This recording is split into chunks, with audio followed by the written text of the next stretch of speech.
اور ہم کوشش کریں گے کہ اپنے اس ڈبیٹ سرکل کے کچھ لوگوں کو یاد بھی کرتے جی ہیں. بالکل. تو جی مقابلے کی طرف آتے ہیں. جی مقابلے کی طرف آتے ہیں اور ٹاپک میں نے بتا دیا ہے. تو آپ کے پاس جو بزر بجے گا یا پھر سائڈ پہ بجے گا یا پھر آپ کے پاس ٹائم آ جائے گا. جی ٹھیک ہے. یہ کچھ ہمارے کانوں میں جو انہوں نے آلے لگائے ہیں جی اور آلے نہیں لگائے ہیں, ہمارے کان میں جو آلے لگے ہوئے ہیں وہ آلے نے لگائے ہیں اور اس آلے کا نام آلے عباس ہے, تو وہ ہمیں بتا دیں گے. تو پہلی پارٹیسپینٹ کو میں بلانا چاہوں گی آپ لوگوں کی اجازت سے, سیدہ مریم بخاری, تبانیس اسکول آف اکاؤنٹنسی, اور آپ کا ٹاپک ہے وہ فصل گل جسے اندیشہ زوال نہ ہو.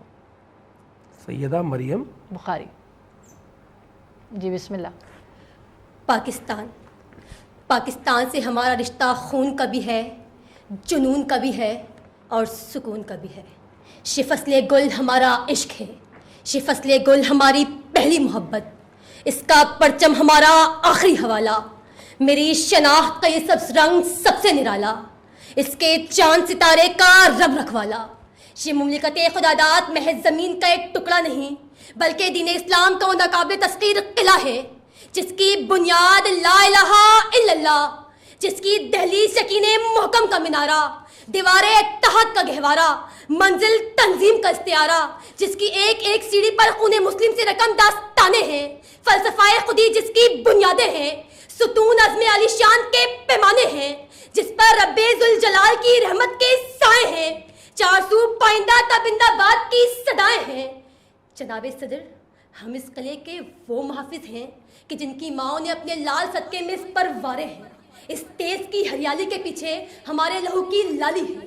ہم نے اس ارض پاک کو عزم عالیشان بنانے کے لیے اپنے لہو کے دیپ جلائے, اور ایسے دیپ جلائے کہ جس کے گرد 400 خوشیوں کے سویرے طواف کرتے ہیں. کہ یہ وطن ہماری پہلی محبت, یہ ہمارا آخری حوالہ.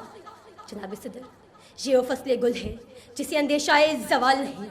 یہ اقبال کا وہ عزم ہے جسے عظیم قائد نے پروان چڑھایا, ڈاکٹر عبدالقدیر نے مستحکم بنایا, اور اس ارض پاک کی مٹی سے ایسے سپوت جنے جو آزادی کا جناح بنے, بیداری کا اقبال بنے, انسانیت کا بشیر بنے, دفاع وطن میں امام عالم بنے, وفائے وطن میں راشد مہناز بنے, لڑکپن میں عرفات کریم بنے, جوانی میں اعتزاز حسن بنے, ہاتھ کٹے تو عبدالسلام بنے, پاؤں کٹے تو جمشید انور بنے, زبان کٹی تو مقبول حسین بنے, بنائی اجری تو عزیزہ سعید بنے, 29 گولڈ میڈل لے کر ڈاکٹر ولید بنے, اور یہ ثابت کیا کہ یہ فصل گل جو قائد قرض پاکستان ہے, یہ عزم عالی شان ہے, اس پر جان بھی قربان ہے, اس پر جان بھی قربان ہے. کہ وطن مجھ سے لے لے تو جو لینا چاہے, یہ تیشا یہ بازو تو جو لینا چاہے, یہ سر ہے یہ دھڑ ہے تو جو لینا چاہے, فقط اس کے بدلے میں خود کو بچا لے. وطن اپنے باہر فصیلیں بنا لے, ان فصیلوں کی بنیاد مجھ پہ اٹھا لے, کہ میں تجھ کو بچاتے ہوئے جان دے دوں, میں تجھ کو سجاتے ہوئے جان دے دوں. شکریہ. شکریہ جی. اور اگلے پارٹیسپینٹ ہیں ہمارے ساتھ ذوالقرنین عباسی, جامعۃ السعید, اور آپ کا مجھے بھی بتا دیجیے گا ایک ٹاپک دفعہ سیم. پھر. 2:15 ٹھیک ہے جی, آئیے جی. جی بسم اللہ. خون دل دے کر فصل گل بونے والے سرفروشوں کو تاریخ کبھی فراموش نہیں کرتی. صدر علی وقار, چمن میں خوشبوئیں انہی جانثاروں کے دم سے بکھرتی ہیں جو اپنے عزم و جنوں سے وطن پر آئی بلاؤں کو ٹالتے ہیں, اور اپنے لہو سے فضا کو کچھ ایسے معطر کرتے ہیں کہ گل و لالہ بھی رش کرنے لگے. کہ 1965 میں دشمن کے ناپاک عزائم کو خاک میں ملانا ہو, یا پھر ایم عالم کا 1 منٹ میں 5 بھارتی طیاروں کو زمین بوز کر کے ورلڈ ریکارڈ بنانا ہو, یا پھر ونگ کمانڈر نعمان علی کا ابھی نندن کے لیے چائے کا اہتمام کرنا ہو, یہ تمام ہی وہ کردار ہے کہ جو فصل گل پر امڑتی خزاں کو یہ بات باور کراتے ہیں, اور کچھ یوں صدا دیتے ہیں کہ خدا کرے کہ میری عرض پاک پر اترے وہ فصل گل کہ جسے اندیشہ زوال نہ ہو. خدا کرے کہ میرے ایک بھی ہم وطن کے لیے حیات جرم نہ ہو, زندگی وبال نہ ہو. حیات جرم نہ ہو, زندگی وبال نہ ہو. بہار کی ہر رت خزاں میں سوکھی ہوئی شاخوں پر لہو چھڑکنے کا شاخسانہ ہوا کرتی ہے صدر علی وقار. وہی لوگ فصل گل کو اندیشہ زوال ہونے سے بچاتے ہیں کہ جو اپنے عزم و یقین سے ناکامیوں کے اندھیروں میں بھی کامیابیوں کا دیپ جلانے کا ہنر جانتے ہوں.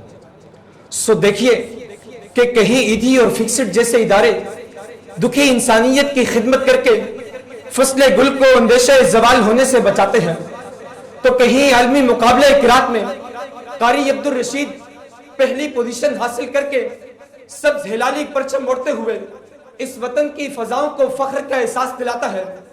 کہیں ارشد ندیم اولمپکس میں گولڈ میڈل حاصل کر کے اس وطن کی فصل گل کو اندیشہ زوال ہونے سے بچاتے ہیں. تو جی ہاں جناب والا، یہ وہ تمام کردار ہیں کہ جو اسی بات کا عملی مظہر ہے کہ ثبوت دیں گے وفا کا یوں اشتباہ غلط، ملا کے خاک میں رکھ دیں گے ہر سپاہ غلط. برب کعبہ وہ آنکھیں نکال چھوڑیں گے، اٹھی جو ملک کی جانب کوئی نکاح غلط، اٹھی جو ملک کی جانب کوئی نکاح غلط. آپ سب کی سماعتوں کا بہت شکریہ. بہت شکریہ جی. اور دونوں ججز کے پاس جو ہے وہ پارٹیسپینٹ کے ٹائم آ گیا ہوگا. ٹھیک ہے، ٹائم آپ لوگ. اچھا، ریزلٹ جیسے جیسے 2:25 جیسے جیسے جو ہے وہ سیگمنٹ جو ہے وہ اینڈ ہو رہا ہے، کیونکہ 19 رمضان کو ہمارا کوارٹر فائنل ہے، تو ویسے مقابلہ سخت ہوتا جا رہا ہے. یعنی 19 رمضان سے پہلے 18 رمضان تک جو ہے وہ ہم اپنے پہلے مرحلے کو طے کریں گے. ایسا ہی ہے شہباز؟ اور 19 رمضان سے ہم جو ہے وہ اپنے کوارٹر فائنلز میں داخل ہوں گے، اور پھر بتدریج ہم آگے بڑھتے ہوئے سیمی فائنل اور پھر فائنل میں جائیں گے. اور فائنل ہمارا جو ہے وہ موسٹ پرابلی 27 کو ہوگا. 27 یعنی رمضان 27 رمضان کو جو ہے وہ ہمارا فائنل ہو جائے گا. اور کرٹیک کی طرف آ جائیں جی. جی شہباز جی. آج تو بہت اچھی تقاریر دیکھنے کو ملی ہیں، سننے کو ملی ہیں، تو آج اتنی زیادہ غلطیاں دیکھنے کو نہیں ملی. بس میں یہ کہنا چاہوں گا کہ جو ہماری پہلی مقررہ ہیں، آپ تھوڑی سی اپنی اسپیڈ پر یعنی کہ کنٹرول کریں. یعنی کچھ ورڈز اس طرح ہو رہا ہے، لفظ جو سننے میں پورے نہیں آ رہے. جیسے کہ آخر میں آپ شعر پڑھ رہی تھیں تو اس میں بھی ایسا لگ رہا تھا کہ کچھ ورڈ بیچ میں مس ہو رہے ہیں، تو وہ اسپیڈ کی وجہ سے ہوتے ہیں، تو ان کو ہم نے صحیح طرح سے ادا کرنا ہے. باقی جو ہمارے دوسرے مقرر ہیں ان کو یہ کہنا چاہوں گا کہ ظاہر ہے یہ اوپن ٹاپک ہے، لیکن تقریری مقابلہ چل رہا ہے، تو اس میں آپ کوشش کریں منظر کے دوران آپ ٹھیک ہے آپ ٹھہراؤ بہت زیادہ ہے، اچھی بات ہے، لیکن آپ فیکٹس میں بھی اتنا ٹھہراؤ رکھیں گے تو آپ کے یعنی کہ مواد زیادہ یوٹیلائز نہیں کر پائیں گے 2.5 منٹ کی تقریر میں. تو کوشش کریں کہ آپ فیکٹس کو ایک روانی کے ساتھ لائیں تاکہ بہت سارا کانٹینٹ اس میں ایڈجسٹ ہو پائے.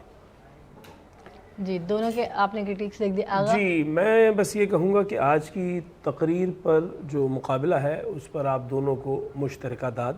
مجھے لطف آیا، اور اس پہ نہ صرف یہ کہ وہ آڈیشنز جو لیے گئے ہیں، جو سلیکشنز کی گئی ہیں، اس پر اس سارے پروسیس میں جو لوگ ہیں ان سب کو بھی بہت ساری داد، دانیال گھانچی کو، حشام کو، کاشف کو، اور پھر ہمارے دوست کو جو ہمارے ساتھ موجود ہے شہباز ابراہیم کو، طلحہ کو. اس لیے کہ ایسا ٹیلنٹ نکل کر آئے تو مجھ منصف کو یہ مسئلہ درپیش ہوتا ہے کہ کسے آگے بھیجیں، کسے روکیں، اور پھر کیا فیصلہ کریں. اچھا، میں کچھ کہنا چاہوں گی. ویسے تو میرا ڈیبیٹ سے بہت پہلے تعلق تھا جب میں اسٹوڈنٹ لائف میں تقریریں وغیرہ کرتی تھی. اچھا، میں یہ چاہ رہی ہوں کہ آپ لوگ بس پوائنٹس نمبرز بتا دیں دونوں کے کتنا فرق ہے، اور ایسا کر لیں کہ دونوں کو ہی ہم نیکسٹ راؤنڈ میں بھیجیں. جی میری بھی آج یہی گزارش ہوگی. بلا شبہ یہ اس طرح کی بھی بات سوچی جا سکتی ہے، لیکن ہم اپنے نمبرز کو بھی دیکھ رہے ہیں کہ ہمارے پاس کتنے اسٹوڈنٹس آ گئے ہیں. وہ بھی ایک پوری میتھس ہے، تو اس کو بھی میتھمیٹکس کو بھی وہاں پر دیکھا جا رہا ہے. عالیہ عباس دیکھ رہے ہیں، اور وہ دیکھ رہے ہیں کہ ہمارے پاس کتنے نوجوان آ چکے ہیں. لیکن کرٹیک میں ایک لفظ میں نے سنا جس کی صوت درست نہیں تھی آپ کی جانب سے مریم، تو پھر اگلے ہی پیرا میں آپ نے اس لفظ کو ٹھیک بول دیا، تو میں نے پھر اس لفظ کو قبول کر لیا کہ آپ سے کہیں جو ہے وہ غلطی سے بولا گیا ہے. لفظ ہے قلعہ، اور اسے قلعہ کہا جاتا ہے. یہ غلط العام ہے، لفظ ہے قلعہ، اس پہ زبر ہے. پھر اس کے بعد یہ اسی طرح ہے جیسے یہاں کہا جاتا ہے محل وقوع، وہ محل وقوع ہے، اس پہ بھی زبر ہے، اس پہ بھی زبر ہے. یہ ہمارے ہاں غلطی ہوتی ہے تو میں نے درست کر دیا.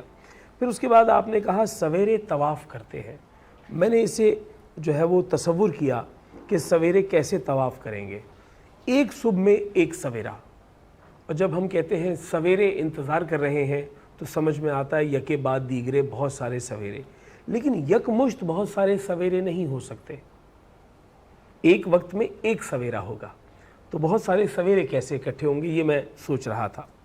پھر اس کے بعد ایک لفظ ہے اے، تو وہ آپ کا اے آ رہا تھا، اے نہیں آ رہا تھا، اور شاید اس کی وجہ صرف یہ تھی کہ آپ کی روانی بہت زیادہ تھی، آپ کا کانٹینٹ بہت زیادہ تھا، اور آپ کا دورانیہ جو تھا وہ محدود تھا، اور آپ چاہ رہی تھی کہ کوئی چیز اس میں رہ نہ جائے۔ اور تھوڑا سا ایک سلائیوا کا مجھے آپ کے گلینڈز میں ایشو نظر آیا کہ آپ کے سلائیوا آتا ہے، اور وہ جو منہ سلائیوا آ جائے نا تو اس سے لفظ بھی ڈیمیج ہوتا ہے، اس کا تشخص بھی مجروح ہوتا ہے، اور آپ جو ہے وہ اپنے آپ کو سنبھال کے کانٹینٹ دینے میں کہیں نہ کہیں باریکی سے اگر کوئی غور سے دیکھ رہا ہو تو ایشو آتا ہے۔ تو سلائیوا کے لیے آپ کو یہ کہوں گا ببل کھایا کریں، ببل، گلا بھی خراب ہے آپ کا، تو اس کی وجہ سے بھی مجھے تھوڑا محسوس ہوا۔ دوسرے جو ہمارے ساتھی ہیں عباسی صاحب، بھاولپور کے عباسی صاحب، آپ نے جو ہے ونگ کمانڈر نعمان کو جس ڈیوٹی پہ جو ہے وہ لگایا کہ وہ چائے پلائے ابھینندن کو، دراصل کسی بھی ایسے عمل کو جو مجموعی طور پر کسی پوری مملکت کی جانب سے ہوتا ہے، اس کا کریڈٹ کسی ایک آدمی کو نہیں دیا جا سکتا۔ ایم عالم کا کریڈٹ ہے، اس نے 5 جہاز گرائے، لیکن ونگ کمانڈر نعمان کا یہ کریڈٹ چائے پلانا نہیں ہے، یہ پاکستان کا کریڈٹ ہے۔ مجموعی طور پہ ہم نے پوری مینسل قوم ہم نے یہ اپنا جیسچر دیا تھا، ٹھیک ہے جی۔ دوسری بات یہ ہے کہ آپ نے ایک لفظ جو ہے وہ 3 مرتبہ ایک ترکیب کے ساتھ بولا، جو ترکیب اس لفظ کی صحت کو باقاعدہ مجروح کر رہی تھی۔ وہ کیا تھا؟ آپ نے کہا وہی لوگ اندیشہ زوال ہونے سے بچاتے ہیں، یہی کہا آپ نے، وہی لوگ اندیشہ زوال ہونے سے بچاتے ہیں۔ دراصل اگر آپ نے یہ استعمال بھی کرنا تھا تو آپ کو ایسے کہنا چاہیے تھا وہی لوگ اندیشہ زوال سے بچاتے ہیں۔ اندیشہ زوال خود ایک ایسی شے ہے جس سے بچنا چاہیے، اس کے ہونے سے نہیں بچنا چاہیے۔ اندیشہ زوال سے بچاتے ہیں، یہ کافی تھا، اس میں ہونے جو ہے وہ اضافی تھا۔ تو یہ میری کرٹیک تھی، باقی آپ کی تقریر میں نے ایک بہت چیز اچھی نوٹ تھی۔ کی، انہوں نے اپنے استاد کا بڑے اچھے سے اس میں ان کیا نام لیا، عبدالرشید جو ہے وہ جی قاری صاحب کا۔ بالکل، قاری صاحب بہت شاندار آدمی، ہم یہاں ان کو داد بھی دیتے ہیں، اور تقریری منظرنامے پہ ان کا احسان ہے، وہ بالکل انہوں نے ٹیلنٹ بہت دیتے کام ہیں، کیا ہے، اور انہوں نے ٹیلنٹ پروڈیوس بھی کیا ہے، تیار بھی کیا ہے، اور میرا جو ہے وہ ٹیلی فونک رابطہ رہتا ہے، لیکن یہ کبھی نہیں ہوا کہ ہماری ملاقات۔ میری ملاقات ہے ان سے۔ آج میں کہہ رہا ہوں کہ آپ سے ملاقات کرتے ہیں جلد، اور آپ کو بلاتے ہیں یہاں، ان کو کس دن بلائیں، یہاں مہمان بلائیں۔ اور میں چاہوں گا کہ اب رزلٹ بتا دوں میں۔ جی بالکل۔ مریم بخاری میرے پاس کل نمبر شمار 23 اور میرے پاس ذوالقرنین عباسی کل نمبر 22۔ اب آپ بتائیے، آپ کے بالکل پاس ایسا ہی ہے، میرے پاس بھی مارکس ہیں 23 مریم اور 21.5 جو ہے ذوالقرنین عباسی۔ یعنی اس کا مطلب ہے ہم اتنے فاصلے پر بھی ایک جیسا ہی رزلٹ بناتے ہیں۔ ایسا ہی۔ تو طے پا گیا کہ آج کے فاتح، پہلے فاتح کا اعلان کرنا چاہیے کہ آج کی فاتح مریم بخاری ہیں۔ سیٹ پہ جتنے دوست موجود ہیں سب سے کہوں گا ایک دفعہ مریم کے لیے تالیاں۔ اور اب جو ہے وہ شہباز بھائی آپ کے پاس کلی اختیار ہے، میتھس جو ہے نا وہ آل عباس نے مجھے بتا دی ہے، اور انہوں نے ہمیں یہ اجازت دے دی ہے کہ آپ 2 لوگوں کو آگے لے جا سکتے ہیں۔ جی تو بالکل میں چاہوں گا کہ آج دونوں نے بہت اچھی تقاریر کی ہیں، اور دونوں کو ملا کر کہوں تو تقریریں بہت اچھی تقریر اچھی کی ہیں، تو بس یہ ہے کہ دونوں کو کوالیفائی کروائیں ہم کوارٹر کے لیے، تاکہ کوارٹر میں ہمارے اچھے دیکھنے کیا بات ہے۔ چلیں جی، انشاءاللہ آپ سے ملاقات ہوگی آگے کوارٹر فائنلز میں۔ آپ کا بہت شکریہ شہباز ابراہیم۔ اور جب بھی میں آپ کو دیکھتا ہوں میرے دل میں پتہ ہی کیوں یہ بات آتی ہے، شہباز کرے پرواز، تو آپ پرواز کرتے چلے جائیں اور ان بچوں کو بھی جو ہے وہ مواقع دیتے چلے جائیں۔ ناظرین گرامی، یہاں ہم نے یہ منظر نگاری کا سیگمنٹ یہاں موقوف کیا، اگلے پڑاؤ پہ جا رہے ہیں، اور اگلا پڑاؤ وہ ہے جس کے متعلق میں نے کہا تھا کہ ثاقب بھائی موجود ہیں۔ ثاقب بھائی کے ساتھ ہم کوئی ایسی بات کہنے والے ہیں، کوئی ایسا سیگمنٹ کرنے والے ہیں جو آپ کو یادش بخیر میں لے جائے گا، ایک یاد دلائے گا۔ اور وہ یاد بھی کیا ہوگی کہ کچھ عرصہ پہلے، کچھ سال پہلے ایک واقعہ ہوا تھا 16 رمضان کو۔ آج 16 رمضان کی سحر ہے اور ہم روزہ اختیار کریں گے انتہائی سحر پہ، لیکن ہم کسی کو یاد کریں گے، اور یاد کرنے والی شخصیت جو ہے وہ بہت عمدہ شخصیت ہے، اس کا بڑا ہمارے ساتھ ایک گہرا تعلق اور ربط ہے۔ میں بات کر رہا ہوں شہید امجد صابری، ایک ایسا شخص کہ جس نے قوالی کو ایک نئی نو دی، ایک ایسا شخص جس کے خانوادے میں قوالی رگوں میں دوڑتے ہوئے خون کی طرح رچی بسی تھی. یہ وہ شخص ہے کہ جس کے والد حاجی غلام فرید صاحب وہ شخصیت ہیں کہ جب صدر پاکستان ضیاء الحق صاحب نے خصوصی طور پہ ثنا خانوں کو، نعت خانوں کو اور قوالوں کو بلا کر ان کے اعزاز میں تقریب رکھی تو وہاں پر تمام ثنا خانوں اور قوالوں سے یہ پوچھا کہ آپ کا کوئی مسئلہ ہے تو وہ ہم حل کیے دیتے ہیں. میں نام لیے بغیر کہوں گا کسی ثنا خان نے کہا میرے پاس مکان نہیں ہے تو ضیاء الحق صاحب نے کہا کہ ان کے مکان کا بندوبست کیا جائے. کسی نے کہا میرے پاس ملازمت نہیں ہے تو کہا ان کی ملازمت کا بندوبست کیا جائے. تو جہاں حاجی غلام فرید صابری اور ان کے بھائی کھڑے تھے جب وہاں پہنچے صدر پاکستان اور انہوں نے پوچھا کہ جناب آپ بتائیے آپ کا کیا مسئلہ ہے تو میں وہ مسئلہ حل کرتا ہوں. تو انہوں نے کہا جی مسئلہ یہ ہے کہ یہ جو شاہ فیصل ہے جو فرما رواں ہیں سعودی ان کے ساتھ آپ کے بڑے اچھے تعلقات ہیں, میری ایک چھوٹی سی سفارش کر دیں. انہوں نے کہا بتائیے کیا کام ہے. ان کو یہ کہہ دیجئے کہ میں بھر دو جھولی یا محمد سرکار دو عالم کے روضے پہ بیٹھ کے پڑھنا چاہتا ہوں. کیا بات, بس میرا کل یہی ہے. کیا بات, مجھے آپ سے کوئی مکان نہیں چاہیے, کوئی ملازمت نہیں چاہیے, کوئی دولت نہیں چاہیے. آپ فرما روا کے دوست ہیں, اگر کہہ دیں تو کیا ہی بات. تو وہ مسکرا دیے اور ضیاء الحق صاحب مسکرانے لگے اور کہا کہ اتنا مشکل کام آپ نے مجھے دے دیا ہے کہ مجھے سوچنا پڑ رہا ہے. بولا آپ ایک دفعہ کہہ کے دیکھ لیجئے, اگر انہوں نے مان لیا تو ٹھیک, نہ مانا تو کوئی بات نہیں. تو انہوں نے کہا میں وعدہ کرتا ہوں میں کہہ دوں گا. انہوں نے کہا فرما روا مرحوم شاہ فیصل نے مان لیا اور کہا بھیج دیجئے. جب وہ وہاں گئے تو قاعدہ یہ بنا کہ اس میں آلات موسیقی نہیں ہوں گے لیکن ان کے ہمراہ پوری پارٹی ہوگی. وہ بیٹھے اور بیٹھ کر انہوں نے سنہری جالیوں کے سامنے پڑھا بھر دو جھولی میری یا محمد. یہ اس خان وادے کا سپوت ہے جس کا نام امجد صابری ہے. امجد صابری نے پاکستان ٹیلی ویژن سے جب اپنے کریئر کا آغاز کیا تو وہ ایز اے چائلڈ سٹار تھا, کم عمر بچہ جو جا کر بیٹھتا ہے سہیل رانا کے سامنے. اور سہیل رانا صاحب میسٹرو, اللہ تعالیٰ انہیں زندگی دے, وہ کینیڈا میں ہے اور ہمارا سلام ان کو. انہوں نے بہت سارے بچوں کو تیار کیا, اس میں افشاں احمد ہیں, بہت سارے نام ہیں. تو امجد صابری کو وہاں سے پہلا بریک ملا اور اس کے بعد فلم کے لیے امجد صابری نے ایز اے چائلڈ سٹار نہ صرف کلام پڑھا بھی اور اس میں پرفارم بھی کیا. امجد صابری جس محلے میں رہتا تھا اس محلے میں آخری دم تک رہا. ہر چند کہ جب اللہ نے بہت کچھ دے دیا تھا تو محلہ تبدیل کر سکتا تھا, لیکن اس نے ہمیشہ مجھے یہ کہا کہ آغا مجھے ایسے لگتا ہے یہاں میری جڑیں ہیں, میں جڑوں سے جدا ہوا تو ختم ہو جاؤں گا. میں نے انہی لوگوں کے درمیان رہنا ہے. یہ وہ لوگ ہیں جو میرے بابا کو جانتے ہیں, میرے چاچا کو جانتے ہیں, میری والدہ کو جانتے ہیں. یہ میرا محلہ ہے, میں یہاں سے کہیں نہیں جاؤں گا. میں ایسے نوجوانوں کو بھی جانتا ہوں جن کے اسکول, کالج اور یونیورسٹی کی فیس امجد صابری پے کرتا تھا. میں ایک مرتبہ حاجی غلام فرید صابری کے برسی کے موقع پر گیا تو ایک بہت بڑا شاندار قوالی کا ماحول سجاتا تھا امجد صابری. تو اس کے پاس پاکستان کے سب سے بڑے نوٹ جو کہ 5000 کا نوٹ ہے, اس کے بہت سارے پیکٹس ہوتے تھے اور وہ اپنے سامنے رکھ کر قوال پارٹیوں کو کہتا تھا کہ وہ آ کر پرفارم کرتے رہیں اور وہ ان کو نظر کرتا تھا. اب میں اس کے ساتھ بیٹھا ہوا, ایک روز ایسا ہوا کہ کچھ بہت ہائی پروفائل لوگ آئے جس میں گورنر صاحب, سی ایم صاحب. اب وہ ان کو ریسیو کرنے کے لیے گیا تو اس نے وہ تمام پیسے میری گود میں رکھے اور کہا یہ سلسلہ جاری رکھنا. اب جتنی دیر وہ گیا اس میں آدھا گھنٹہ لگا. جب وہ لوٹ کر آیا تو وہ جو میری دینے کی سپیڈ تھی وہ امجد صابری سے کم تھی. دیکھیں پیسے امجد صابری کے, دینے اس نے تھے, تو میں وہ ذرا تھوڑا کم سپیڈ میں احتیاط سے دے رہا تھا.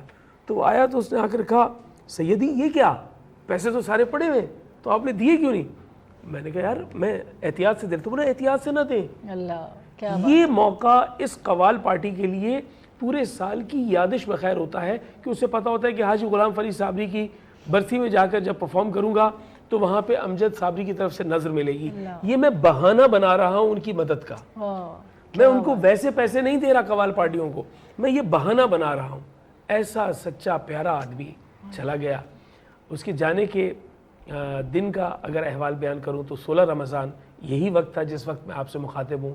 پاکستان ٹیلی ویژن کی سحر ٹرانسمیشن میں وہ میرے ہمراہ تھا اور میں نے اسے نظر کیا.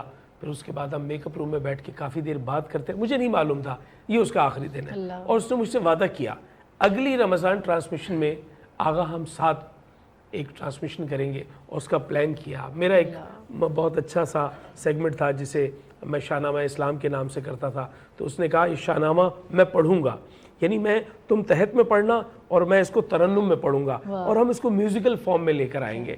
اور بڑے وعدے کیے اس نے, لیکن وہ وعدے وفا اس لیے نہ ہو سکے کہ زندگی نے اس سے وفا نہ کی.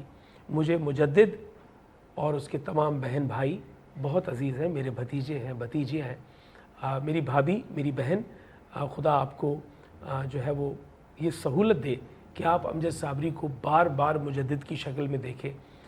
پچھلے برس بھی مجدد ہمارے ساتھ تھا, اس برس وہ چونکہ شہر میں موجود نہیں ہے, وگرنہ ہمارے ساتھ ہوتا. تو یہ وہ موقع ہے جہاں میں امجد صابری کو ٹریبیوٹ کر رہا ہوں, اور اس ٹریبیوٹ میں جو میری کوشش ہے وہ یہ ہے کہ میں آپ کو چند معروضات بتا دوں. امجد صابری بسا اوقات پرفارمنس کے دوران انگریزی بولتا تھا جب وہ یورپ میں جاتا تھا, تو وہ جو ویڈیوز تھی ہم اس پہ اس کا بہت مذاق اڑاتے تھے. ہم کہتے تھے یہ انگریزی کون سی ڈکشنری سے تم نے پڑھی ہے, تو وہ ہنستا تھا اور کہتا تھا کہ یار گورے میری بات سمجھ جاتے ہیں, تو اگر اس پہ اعتراض نہ کرو. لیکن اردو اور فارسی اور عربی کے ڈکشن کے لیے وہ بہت پریشان رہتا تھا, اور وہ اساتذہ سے پوچھا کرتا تھا کہ یہ لفظ کہیں مجھ سے غلطی سے بھی اس کا ڈکشن غلط نہ چلا جائے. امجد صابری, میں آپ کو یاد کر رہا ہوں, قرآن مجید فرقان حمید کا حکم ہے قرآن مجید کا کہ بندوں پر لازم ہے کہ وہ اس پہ یقین کامل رکھیں کہ اللہ اپنی راہ میں مارے جانے والوں کو زندہ قرار دیتا ہے, انہیں رزق دیتا ہے, اور ان کے رزق اور اس زندگی کا ہمیں اطلاق نہیں ہے, ہمیں جو ہے اس کا اندازہ نہیں ہے کہ وہ کیسی زندگی ہے. وہ شہید ہے, وہ زندہ ہے, اور اس کا کلام, اس کا کام بھی آج بھی پائندہ و آباد ہے. ہم چاہیں گے کہ وہ جو اس کی یاد ہے وہ یاد ہماری کانوں تک ایسے پہنچے کہ جس میں ہمیں یہ احساس ہو کہ آج اس کا حال کیا ہے, آج اس وقت وہ کہاں ہے. تصور کیجئے, اور وہاں سے وہ کیا کہہ رہا ہے, سنیے. میں قبر اندھیری میں گھبراؤں گا جب تنہا, امداد میری کرنے آ جانا رسول اللہ. میں قبر اندھیری میں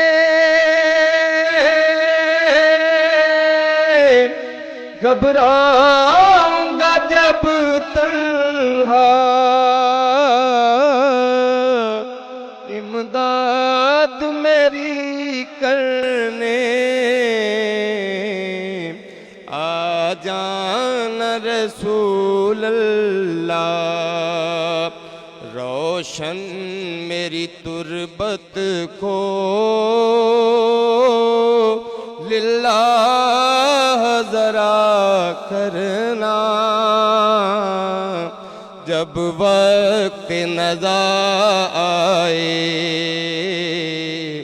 دیدار عطا کرنا.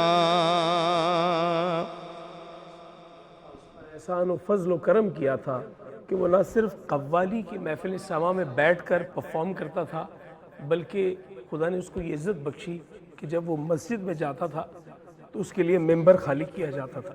میرے پاس ایسی بیش بہا ویڈیوز موجود ہیں جہاں وہ ممبر پہ بیٹھ کر پڑھ رہا ہے, تو سرکار کے ممبر کا صدقہ یقینی طور پر وہ اپنی آسانیوں میں ہوگا, اس لیے کہ اس نے ساری زندگی رسول اللہ کی نعت پڑھی ہے, ساری زندگی مولا علی کی منقبت پڑھی ہے, ساری زندگی عطرت رسول کا ذکر کیا ہے.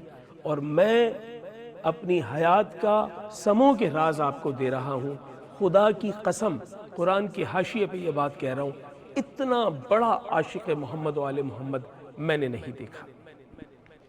مجرم ہوں جہاں بھر کا محشر میں بھرم رکھنا, رسوائے زمانہ ہوں دامن میں چھپا لینا. مجرم ہوں جہاں جہاں بھر کا محشر میں بھرم رکھنا، رسوائے زمانہ ہوں، دامن میں چھپا لینا، مقبول دعا میری منظور خدا کرنا، جب وقت نظر آئے دیدار عطا کرنا، اے سبز گنبد والے منظور دعا کرنا، جب وقت نظر آئے دیدار عطا کرنا۔ امجد، ہمیں تم سے بہت محبت ہے، اللہ کا احسان جاری ہے، انعام رمضان جاری ہے۔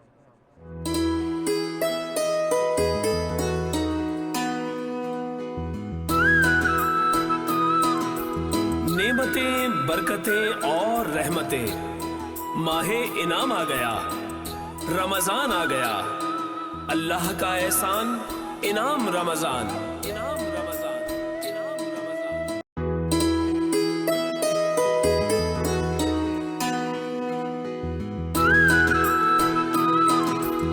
نعمتیں، برکتیں اور رحمتیں، ماہ انعام آ گیا، رمضان آ گیا۔ جی ناظرین محترم، ہم موجود ہیں انعام رمضان کے سیٹ پہ اور ہمارے ساتھ موجود ہیں علماء کرام۔ یہ ہے ہمارا خصوصی سیگمنٹ فہم دین کا، جس کے بعد ہم انتہائی سحر کو پہنچتے ہیں اور روزہ اختیار کرنے کی دعا مانگتے ہیں۔ اور آج ہمارا جو موضوع ہے، جو ہم نے اپنے اس ٹرانسمیشن کے آغاز میں سرنامے میں بیان کیا، وہ ہے ان شاندار، جاندار، نابغہ روزگار، یگانہ، ندرت آمیز، انتہائی محترم، ذی وقار، واجب الاحترام خواتین کے نام، جو خواتین اسلام کی شناخت بنی، اسلام کا چہرہ بنی، اور اس دائرے میں رہتے ہوئے ان کے کردار نے ایک آفاقی شکل اختیار کر لی۔ اور وہ کردار کیا تھا کہ اس کردار سے کبھی رشتوں کے دھارے پھوٹتے تھے اور کبھی کردار کی وہ خوشبو پھیلتی تھی جو اسلام کی ایک تصور دی گئی عورت کا پورا حوالہ تھا۔ ہم آج اس پر بات کریں گے، اس میں یقینی طور پر صحابیات کا ذکر آئے گا، اس میں تبع تابعین کے دور کی خواتین کا ذکر آئے گا، اور اس کے بعد قرون وسطیٰ اور بعد کے ادوار کی بھی خواتین کا ذکر آئے گا۔ لیکن ایک کردار جو ڈیولپ ہوا ہے اللہ کے رسول صلی اللہ علیہ وآلہ وسلم کے ذریعے، اللہ کے احکامات کے مطابق ایک عورت کا کردار دائرہ اسلام میں کیسا ہے۔ میں چاہوں گا سب سے پہلے آج کے ذی وقار مہمانوں کا آپ سے تعارف کرواؤں۔ میرے دائیں جانب موجود ہیں مفتی عابد رضوی صاحب، جامعہ غوثیہ قادریہ کے محتمم ہیں، اور درجنوں مرتبہ ہمارے ساتھ مختلف موضوعات پر بہت سیر حاصل گفتگو کر چکے ہیں، اور امید واسق ہے کہ یہ رشتہ برقرار رہے گا اور آئندہ میرے جملوں میں درجنوں کی بجائے سینکڑوں مرتبہ کہا جائے گا۔ عابد رضوی صاحب، آپ کو بہت شکریہ۔ میرے بائیں جانب موجود ہیں مفتی زاہد اسلم صاحب۔ میں بہت خوش نصیب ہوں کہ میں دعویٰ بھی کرتا ہوں اور وہ مسکرا کر اس دعوے کا جواب بھی دیتے ہیں کہ میں انہیں اپنا دوست اور اپنے آپ کو ان کا دوست شمار کرتا ہوں۔ ایک قابل علمی شخصیت ہے، باحوالہ گفتگو کے حوالے سے بہت نمایاں، جن کے پاس ایک کسی ریفرنس پر جو ہے وہ اکتفا نہیں ہوتا، بلکہ درجنوں ریفرنس ہوتے ہیں، اور اس میں سے بسا اوقات یہ تمام بیان بھی نہیں کرتے دامن وقت کی وجہ سے۔ بہت بہت شکریہ، آپ ہمارے ساتھ موجود ہیں۔ ناظرین محترم، آپ سے بات کرنے سے پہلے عابدہ، آپ کو میں یہ کہوں گا کہ تمام مرد حضرات پر جو خواتین کے لیے ذمہ داریاں اور حقوق ہیں وہ بجا سوال، لیکن آج کے ہمارے موضوع میں سب سے پہلے کردار ہے کہ ایک عورت کا کردار کیسا ہونا چاہیے۔ ایک عورت جو بیٹی ہے حوا کی اور کنیز ہے جناب خدیجۃ الکبریٰ کی، سیدہ عائشہ کی، سیدۃ الفاطمۃ الزہرا سلام اللہ علیہا کی، تو یہ جو کردار ہے وہ کیسا ہوگا؟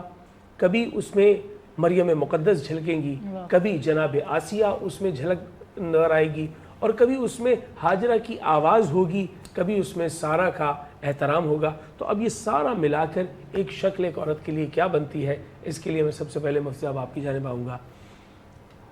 قرآن مجید فرقان حمید نے جو صیغہ استعمال کیا ہے بات کرنے کے لیے, جس میں چاہے وہ اللہ انسانوں سے بات کر رہا ہے یا جنوں سے بات کر رہا ہے, تو میں نے غالب امکان دیکھا ہے کہ وہ صیغہ مذکر کا ہے. جیسے وہ مذکر سے بات کر رہا ہے, اے لوگو تم جاؤ یہ کرو ایسا کرو, جبکہ خواتین کے لیے علیحدہ کئی آیات موجود ہیں جس میں ان مردوں کو حکم دیا جا رہا ہے کہ تمہارا ان سے سلوک کیسا ہوگا. یعنی خدا نے جیسے اپنے پیغام ربانی کے لیے بندے اور رب کے درمیان میں رسول اللہ کا مرحلہ رکھا ہے, ایسے ہی خواتین کے لیے مرد کا مرحلہ بھی رکھا ہے. اس پر تھوڑی روشنی ڈالیے, اور ایک عورت کا کردار کیسا ہونا چاہیے. نحمدہ ونصلی ونسلم علی رسولہ الکریم, اما بعد فاعوذ باللہ من الشیطان الرجیم, بسم اللہ الرحمن الرحیم.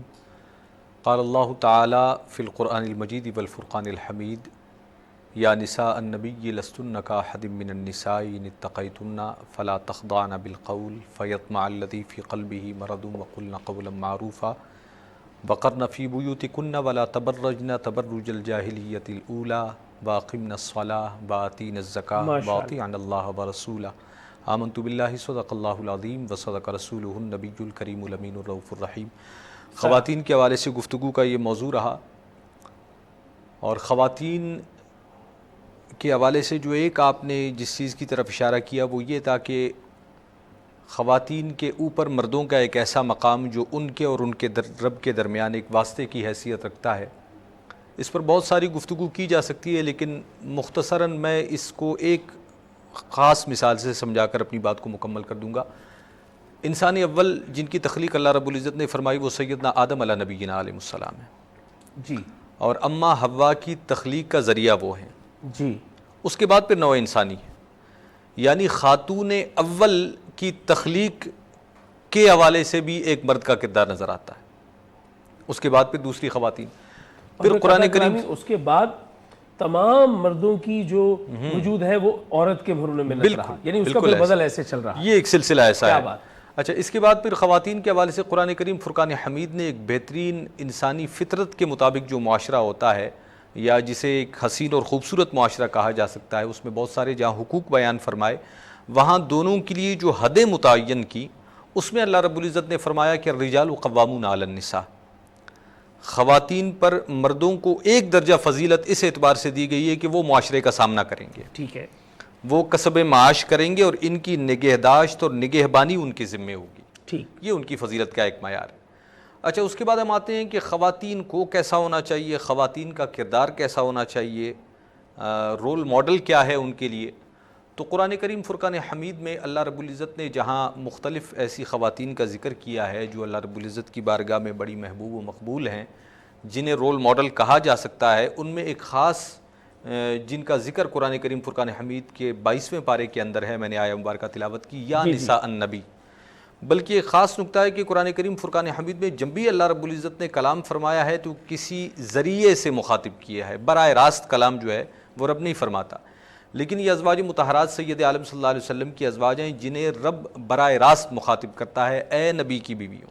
جی, اور ان کے لیے پھر فرمایا کہ لستن کاحد من النساء, اس کائنات کے اندر کوئی بھی عورت تمہارے مثل نہیں ہو سکتی, اس لیے کہ تمہارا انتخاب رب نے اپنے محبوب کے لیے کر دیا ہے. اچھا, یہاں ایک بات یہ سمجھ لیجئے کہ شریعت اسلامیہ کے اندر نسبت کو بڑا دخل ہوتا ہے. جی, کہ کوئی چیز خود کچھ نہ بھی ہو, جب اسے کسی چیز سے نسبت ہو جائے تو پھر اس کے اندر کمال آ جاتا ہے. اس کی سینکڑوں مثالیں ہو سکتی ہیں. قرآن کریم فرقان حمید کے اندر بارہا اللہ رب العزت نے مختلف چیزوں کا ذکر فرمایا. مثال کے طور پر ان الصفا والمروۃ من شعائر اللہ, جی, صفا مروہ اللہ کی نشانیاں ہیں. کیوں ہیں؟ اس لیے کہ انہیں نسبت سیدہ ہاجرہ سلام اللہ علیہ, جی, آب زمزم کا پانی مبارک و برکت والا ہے, اس لیے کہ نسبت حضرت سیدنا اسماعیل علیہ نبی عالم. واتخذوا من مقام ابراہیم مصلی, مقام ابراہیم ایک پتھر ہے لیکن بڑی برکت والا ہے, اس لیے کہ حضرت نسبت سیدنا ابراہیم علیہ نبی علیہ السلام سے. بلکہ تھوڑا سا اگر ہم عام انداز میں اسے کہیں تو کپڑا جو ہے وہ قیمتی سے قیمتی بھی پہنا یا بچھایا جاتا ہے, لیکن جس کپڑے کو نسبت قرآن سے یا کعبہ سے ہو جائے پھر اسے چوما اور سینے سے لگایا جاتا ہے. پھر اس کی ادب و تعظیم واجب ہو جاتی ہے۔ تو جن خواتین کا انتخاب رب العالمین نے اپنے محبوب صلی اللہ علیہ وسلم کی صحبت کے لیے کیا تو پھر رب نے انہیں ویسا بنا دیا کہ اب وہ تمام کائنات کے لیے رول ماڈل کی حیثیت رکھتی ہیں۔ ان میں پہلا نام میری ماں ام المؤمنین سیدتنا خدیجہ رضی اللہ عنہا کا آتا ہے۔ آپ کا کردار میں سمجھتا ہوں اتنا جامع اور مکمل ہے ایک خاتون کے اتباع کے لیے کہ ان کو رول ماڈل بنایا جائے، اس کے بعد آپ کو کسی کی ضرورت نہیں پڑتی۔ بلکہ آپ کی قضا کرامی میں یہ چاہوں گا کہ جناب سیدہ خدیجۃ الکبریٰ کے ذکر پر یہ بھی ایک پرت کھول دی جائے کہ انہوں نے عورت کے لیے انٹرپرینورشپ کا دروازہ بھی کھولا کہ آپ کاروبار کر کے اپنے لیے ایکزیل کر سکتے ہیں۔ انہوں نے یہ بھی اختیار دیا کہ اپنی منشا سے اپنا رشتہ طے کیا جا سکتا ہے کہ میں فیصلہ ہاں میں کروں یا نہ میں کروں۔ بلکہ ایک اور چیز یہ کہ یہ بھی واضح کیا کہ حضرت خدیجۃ الکبریٰ نے جس انداز میں رسول اللہ کا ساتھ دیا تو وہ ایک پیرالل پارٹنرشپ جو ہے وہ دکھا دی۔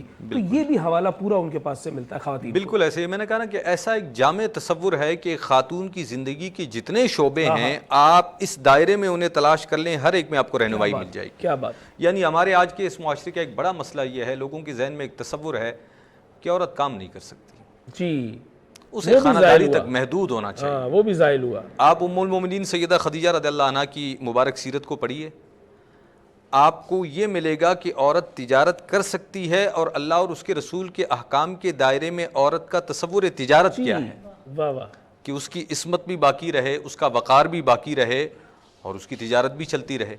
اسی طرح جو ہے سیدہ خدیجہ رضی اللہ عنہا کا رشتے کے حوالے سے آپ نے کہا، ایک تصور ہمارے یہاں، ہمارا کلچر ہے شاید یہ ایشیا کا، یا اس طرف ہمارے علاقوں میں قبائلی نظام کے تحت یہ رواج پا گیا ہے کہ خاتون انتخاب نہیں کر سکتی، اظہار نہیں کر سکتی۔ تو آپ کی سیرت کو جب ہم پڑھتے ہیں تو رہنمائی ملتی ہے۔ اللہ اور اس کے رسول نے جب اسے اظہار اور پسندیدگی کا اظہار تو بہت دور کی بات ہے، ان سے تو ان کی رضا بھی نہیں لی جاتی، ان سے پوچھا بھی نہیں یہ بھی نہیں پوچھا جا رہا کہ ہم کہاں طے کر رہے ہیں، اس سے ایجاب تو لے لیں، وہ اس کی خاموشی کو رضامندی تصور اور کر لیں۔ زبردستی والی خاموشی۔ میں اس کی طرف آتا ہوں۔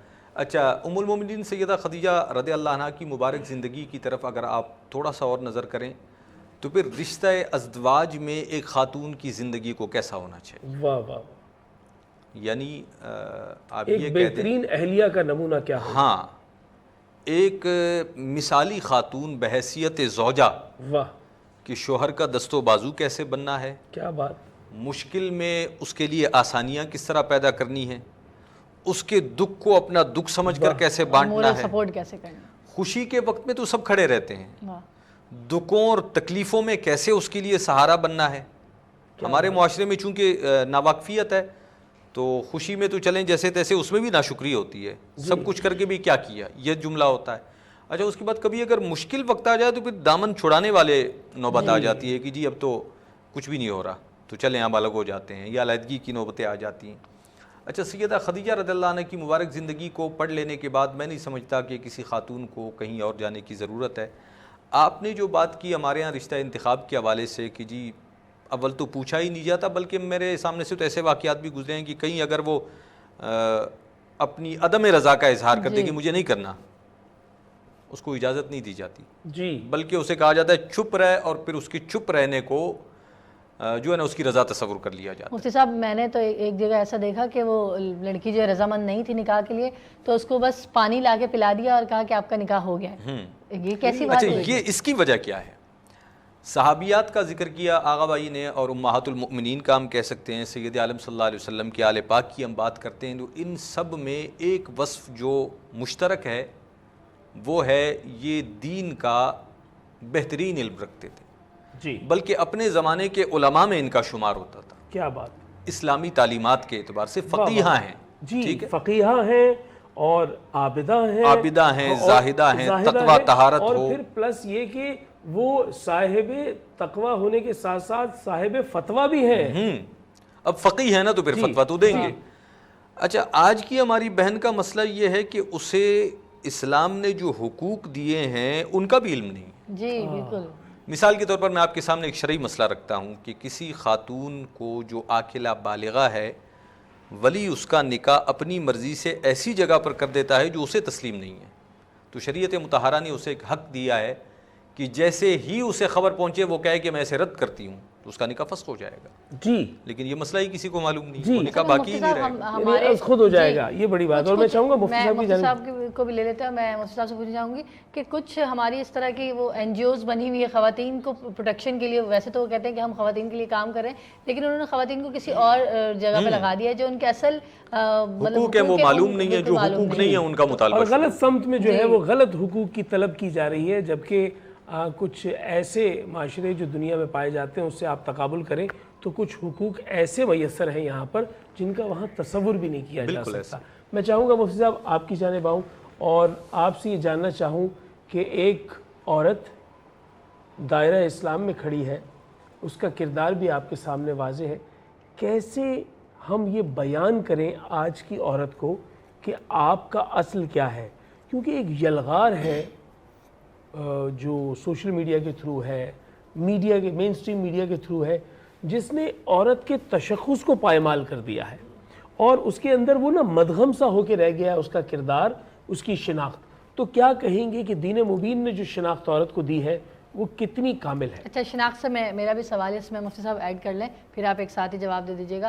کیا آپ کے پاس, کیونکہ علماء کرام میں آپ کے پاس بہت ساری نالج ہوتی ہے, میں چاہتی ہوں کہ ہمیں بھی اس چیز کا پتہ چلے اور لوگوں کو بھی اویئرنیس ہو, کیا کہیں پہ کوئی ذکر ہے, کوئی حدیث ہے, کوئی روایت ہے, یا کہیں کچھ اس طرح کے اقوال ملتے ہیں کہ جس میں ایک خاتون جس کا شادی سے پہلے وہ اپنے فادر کا نام لگاتی ہے, تو اس کے بعد شادی جب اس کی ہو جاتی ہے تو کیا وہ اپنے فادر کا نام کنٹینیو کر سکتی ہے یا پھر اس کو اپنے شوہر کا نام ہی لگانا ہے؟ میں یہ بھی جاننا چاہوں گی. اس میں شرعی حیثیت کیا ہے؟ جی.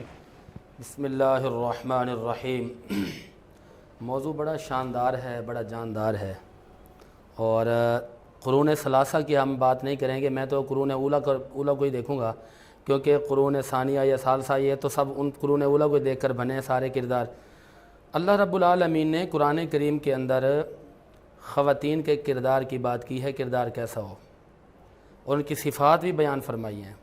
ان المسلمین والمسلمات والمؤمنین والمؤمنات والقانتین والقانتات والصادقین والصادقات والصائمین والصائمات والحافظین والحافظات والذاکرین والذاکرات.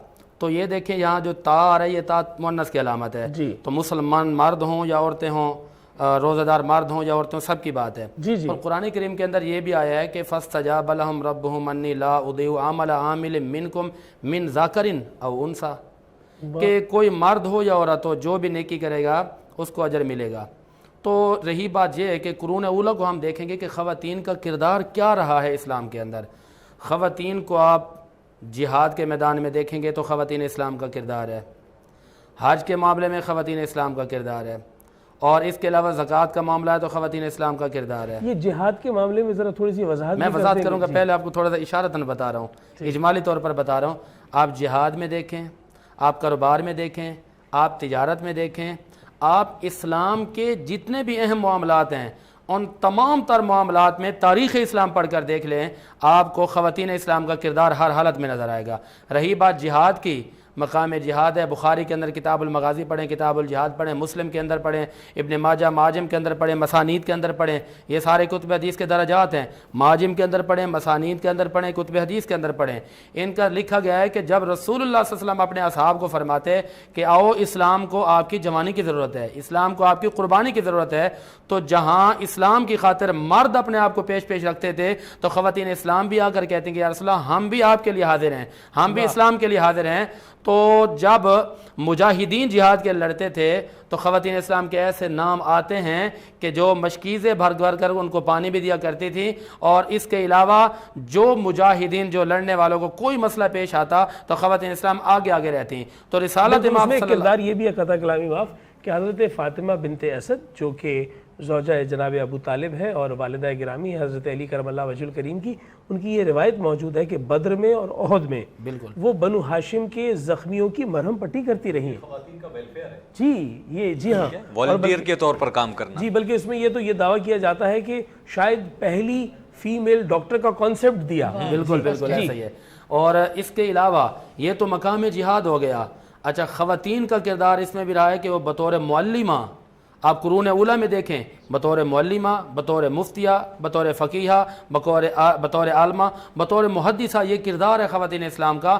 آج کی خواتین قرون اولا کو پڑھیں، قرون ثانیہ کو پڑھیں، قرون ثالثہ کو پڑھیں۔ یہاں جب تعلیم اور کردار کی بات آئی ہے تو میں ضرور بھی ضرور ان خواتین کی استاذہ کی بات کرنا چاہتا ہوں جو معلمہ ہیں، جنہوں نے بہت زیادہ صحابیوں کو بھی پڑھایا، صحابیات کو بھی پڑھایا۔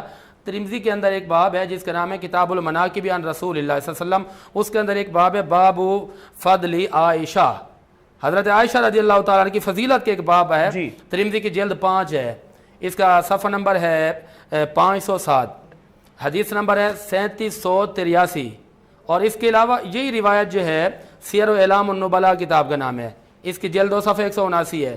اچھا، اس کے علاوہ تہذیب الکمال کتاب کا نام ہے، اس کی 12ویں جلد ہے، اور اس کے علاوہ تہذیب التہذیب کتاب کا نام ہے۔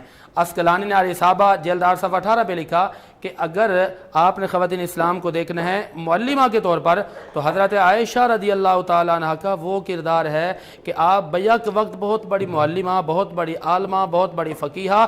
حضرت موسیٰ فرماتے ہیں، حضرت ون ابی موسیٰ کہتے ہیں، حضرت موسیٰ کہتے ہیں کہ قال ما، جب ہمیں کوئی مشکل پیش آتی تو کہتے ہیں کہ فسألنا، ہم سوال کرتے تھے حضرت عائشہ رضی اللہ تعالی عنہا سے، الا وجدنا عندہا، ہم وہ چیز حاصل کر لیتے جو اماں کے پاس ہوتی۔ کہتے ہیں کہ ان کے پاس جو علم ہوتا ہم مشکل مسئلے جا کر پوچھتے تھے، وہ ہمارے سارے مسائل کا حل فرما دیتی تھی۔ اچھا، یہ امام موسیٰ یہ فرماتے ہیں وان ابی موسیٰ کہ ما رأیت احدن، کہتے ہیں کہ میں نے اپنی زندگی کے اندر، یہ صحابہ کا قول ہے، ہم نے اپنی زندگی کے اندر زیادہ قد افصاح، زیادہ فصیح و بلیغ اما عائشہ صدیقہ سے نہیں دیکھا، یعنی بہت بڑی فصیحہ۔ اور اسی طرح یہ ابو موسیٰ ترمذی کے اندر ہے کتاب المناقب ہے، اس کی جلد 5 ہے، 705 ہے، حدیث نمبر ہے 3784، اور اسی طرح موجم کبیر ہے، مستدرک حاکم ہے، اس کی جلد نمبر 4 ہے، صفحہ 12، حدیث نمبر ہے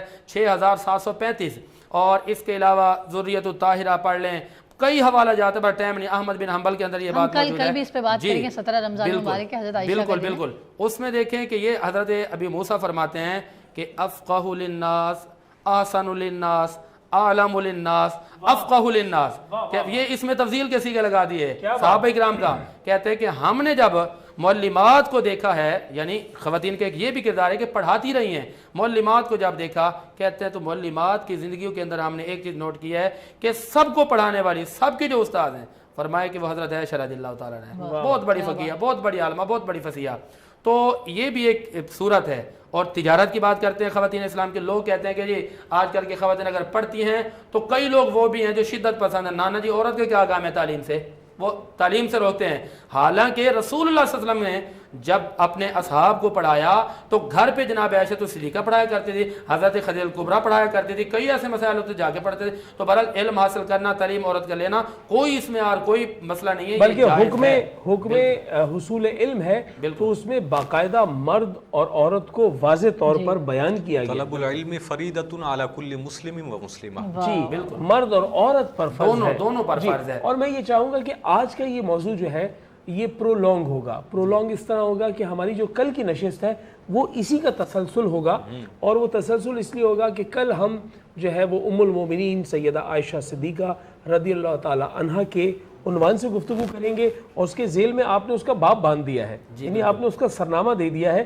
جس پہ آگے گفتگو جائے گی۔ بالکل، تو میں ان کے سوال کا جواب بھی دے دیتا ہوں جو انہوں نے سوال کیا۔ اچھا، پہلے دیکھیں، مجھے بڑی حیرت بھی ہوتی ہے، میں تو اس چیز کو پسند نہیں کرتا۔ محبت اپنی جگہ ہے، اپنی زندگی ان کے نام لگا دی، ٹھیک ہے، شوہروں کے نام ٹھیک ہے، آپ کے سر کے تاج ہیں، اس میں کوئی شک نہیں ہے، ان کے آپ کے ذمہ فرائض اور حقوق ہیں، کوئی شک نہیں ہے اس میں۔ لیکن بات یہ ہے کہ پہلے جو نام کے ساتھ نام آتا تھا والد کا، اب شادی کے بعد نام آ جاتا ہے شوہر کا۔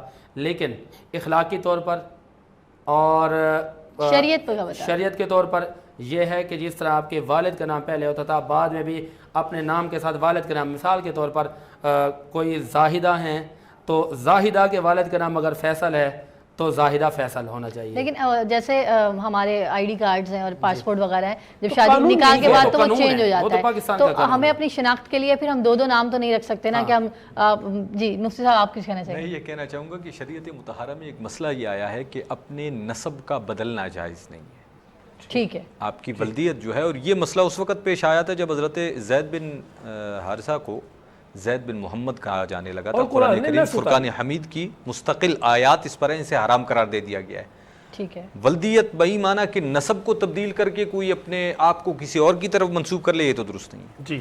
رہا مسئلہ ہمارے شناختی کارڈز کا، تو شناختی کارڈ میں والد کی جگہ شوہر کے نام کا ہونا اس بات کی علامت ہوتی ہے کہ جس خاتون کا یہ شناختی کارڈ ہے وہ شادی شدہ ہے. جی. وہ یہ ایک شناخت کا طریقہ ہے، یہ نسب بدلنا نہیں ہے، تو اس میں شرعاً کوئی ہے. اس میں ایسا جیسے آپ کا مسئلہ بھی رہ گیا، میں بات کر ہی رہا تھا، تو اب آپ نے پوچھ لی شرعی طور پر، کیونکہ میں نے تو ابھی اخلاق کی بات کی ہے نا، شرعی کی تو بات کی ہی نہیں ہے. تو میری بات حالانکہ آپ سے شرعی بات پوچھی جاتی ہے، بالکل میں وہی اخلاقی بات تو پوچھی نہیں جاتی. کوئی روایت تو یاد اخلاقی شریعت طور پر اخلاقی طور پر یہ ہے کہ والد کا نام ہو، لیکن شادی کے بعد اگر کوئی ظاہر شناختی کارڈ بنتا ہے تو شوہر کا نام آئے گا. شوہر کا نام بھی لگانا چاہتے ہیں تو شرعی طور پر ممانعت نہیں ہے. ٹھیک ہے، لگا سکتے ہیں، منع نہیں ہے، لگا سکتے ہیں. ٹھیک ہے. ٹھیک ہے، بہت درست. یہ آپ کی جو ہے بات ہم تک پہنچ گئی. اب وہ خواتین جو اپنے ناموں کے ساتھ اپنے شوہر کے نام کی بجائے اپنے والد کا نام لکھ رہی ہیں، اس میں بھی کوئی شبہ نہیں. اچھا آقا، میں بھی ایک تھوڑی سی بات کرنا چاہوں گی خواتین. ویسے تو میں نے آج پورا موقع دیا ہے آپ کو. جی جی جی. میں یہ چاہ رہی تھی کہ خواتین کا جو ہے وہ ذکر ایک دن نہیں ہونا چاہیے، سالوں سال ہونا چاہیے، اور روز ہی خواتین کا دن ہوتا ہے.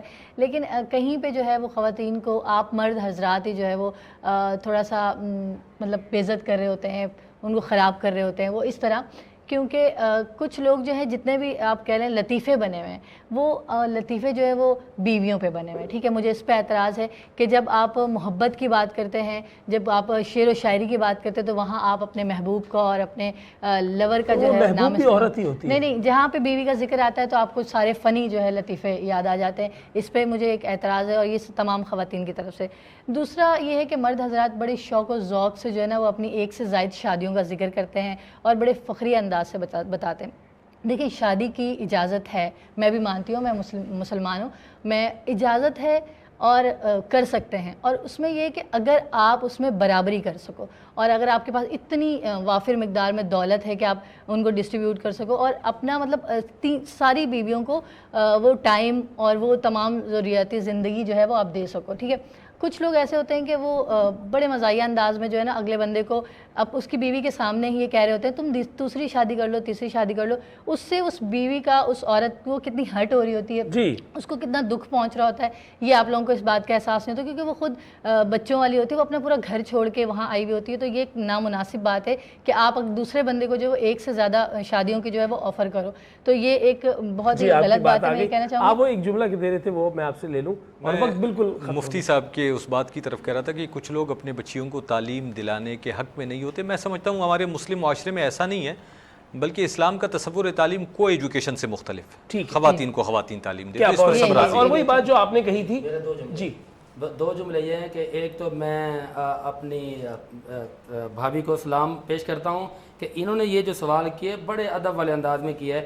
ابھی 2 دن پہلے ہی میں نے ایک اینکر ہے، مطلب یہ ہے کہ جن کو نہ کوئی بات کرنے کی تہذیب، نہ کوئی سلیقہ، اور اسی بات پر وہ ویڈیو بڑی وائرل ہو رہی ہے کہ 4 شادیوں پہ ایسے لگ رہا ہے کہ جیسے لڑتی ہیں، اور اتنا بدماشی والا طریقہ کار کہ یہ کیوں کرے گا، کیسے کرے گا، میں نہیں کرنے دوں گی. تو قرآن نے جب اجازت دے دی ہے، دیکھیں اجازت تو دے دی ہے، وہ میں نے بھی کلپ سنا ہے مفتی صاحب. وہ دیکھیں آپ لوگوں کو بہت فیل ہوا ہے ایسا، ان کا بھی کہنے کا ایسا مقصد نہیں تھا. دیکھیں جب ہم 4 شادیوں کی اجازت کہتے ہیں نا، کہیں کہیں وہ چیز سننے میں اچھی نہیں لگتی. مثال کے طور پہ ہم اگر اپنے فادر کو کہیں، آپ مرد حضرات کہ ابو جی ایک اور شادی کر لیں کیونکہ اجازت ہے، میری امی کی جگہ ایک اور سوتن لیں، وہ اچھا نہیں لگے گا. پھر اگر آپ اپنی بیٹی کو کہیں، ٹھیک ہے، اگر آپ اپنی بیٹی کو کہیں، بیٹی کو کہ کرنا شاید اتنا برا نہ ہو، اجازت ہے مفتی صاحب، لیکن اگر آپ اپنی بیٹی کو کہیں کہ بیٹی میں چاہ رہا ہوں کہ تمہارے جو شوہر ہے، میں اپنے داماد کی ایک اور شادی کروانا چاہ رہا ہوں کہ 2-3 تم لوگ مل کے ایک ساتھ رہ لو گے، وہ بھی سننے کو اچھا نہیں لگے گا. اجازت ہے لیکن سننے میں اچھا نہیں لگے گا. پھر آپ اپنی اگر بہن کو کہیں کہ میں تمہارا مطلب جو شوہر ہے میرا بہنوئی ہے، تو میں چاہ رہا ہوں کہ وہ بھی 4 شادیاں کر لے، سننے کو اچھا نہیں لگے گا. اجازت ہے لیکن سننے کو اچھا نہیں لگے گا. جی، میں چاہوں گا اسی کو یہاں جو ہے وہ ہم تمام نہیں کر رہے، گفتگو آگے چلے گی. ایک نعت رسول مقبول صلی اللہ علیہ وآلہ وسلم جس کا میں بہت مشتاق اور متقاضی اور مطلبی تھا، اور میں نے عدیل سے کہا ہے کہ عدیل بھائی آپ کی طرف سے وہ نعت رسول مقبول بارگاہ رسالت مآب میں پیش کی جائے. میں بابانگ دہل یہاں یہ اعلان کر رہا ہوں، خدا کی قسم 1000 مرتبہ یہ نعت میرے سامنے پڑھی جا چکی ہے لیکن میں نے کبھی بھی غور سے نہیں سنی، اس لیے کہ مجھے یہ خوف لاحق ہے جس دن میں نے غور سے سنی میرا دل بند ہو جائے گا اور میں اسی لمحے اپنی روح اور اپنے جسم کا جدا ہوتا ہوا رشتہ دیکھوں گا۔ بس سن لیتا ہوں اور آپ سنیں کہ اس میں کیفیت کیا ہے۔ بسم اللہ۔ کاش میں دو رے پیمبر میں اٹھایا جاتا، باخدا قدموں میں سرکار کے پایا جاتا، باخدا قدموں میں سرکار کے پایا جاتا، اور ساتھ سرکار کے غزوات میں شامل ہوتا، ساتھ سرکار کے غزوات میں شامل ہوتا، ان کی نصرت میں لہو میرا بہایا جاتا، ان کی نصرت میں لہو میرا بہایا جاتا، کاش میں دورے پیمبر میں اٹھایا جاتا، اور مل کے سب لوگ مجھے مٹی سے گارا کرتے، مل کے سب لوگ مجھے مٹی سے گارا کرتے، پھر مجھے مسجد نبوی میں لگایا جاتا، پھر مجھے مسجد نبوی میں لگایا جاتا، سج گئے گھر گھر دسترخوان،